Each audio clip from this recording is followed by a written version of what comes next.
Do there seem to be any Democrats in the House that are at least leaning towards the argument that, well, let's at least redirect this funding to the community health centers or these other clinics that actually provide women's health care, and they're not just parting out infants? There has not been yet, but we think as you drill down on the issue of Title X funds that you're going to see more interest in doing that, because we've been hearing from the community health organizations, which there's about 10,000 in the country, that their service load had picked up and that people were being referred to them for some of these essential services. Now we're beginning to figure out why. So as we move forward, I think looking at it, redirecting the money, because they're the ones that are meeting the needs. You take a district like mine, I've got 16 community health centers and no Planned Parenthood facilities. Wow, and yet Planned Parenthood gets the bulk of that. They get the bulk of that, not only attention, but that federal funding. I'm kind of surprised that it just came out. Now, I'm surprised that it came out at all, that there's been no oversight. Getting back to that for a moment, since '07, I'm actually surprised that that HHS was honest about that. There's a little honesty there. Imagine that.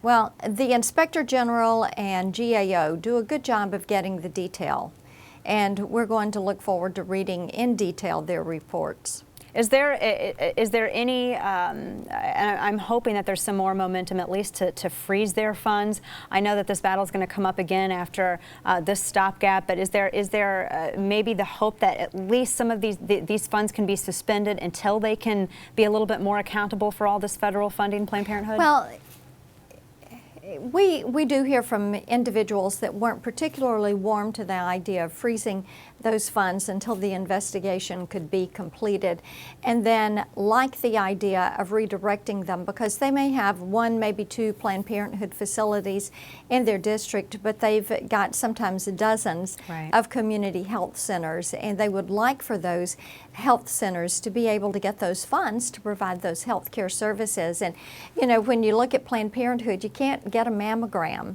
from there any longer. That gets referred out. And they count those referrals as services.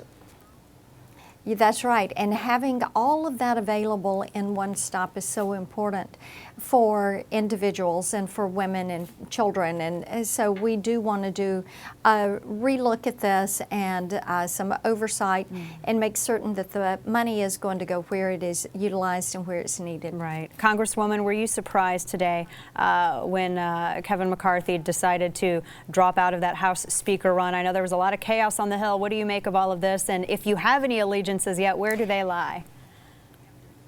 Well, I think everyone was surprised with Kevin dropping out, and what you will see us do is regroup. We have a conference meeting in the morning to focus on what should unite us and to begin to build that larger narrative out and to recenter ourselves. And when you look at how deeply divided our conference is, and we've got a great big tent, and you have those that are in the Tuesday group, which is the more moderate wing, and then you have the Liberty Caucus and Freedom Caucus and Conservative Opportunity Society, and then the Republican Study Committee, and so you've got all these different groups. And yes, there has to be consensus that 218 have to agree that an individual is going to be shown the respect and given the opportunity and trusted to lead this conference that has such a wide variety of opinions on how we go about addressing these issues that people are so concerned about: our nation's security, our foreign policy, jobs and economic security, retirement security, and dealing with entities like the Title X funds that you and I have discussed, and being certain that they're where they need to go. All of those reforms need to be done. Medicaid reforms need to be done.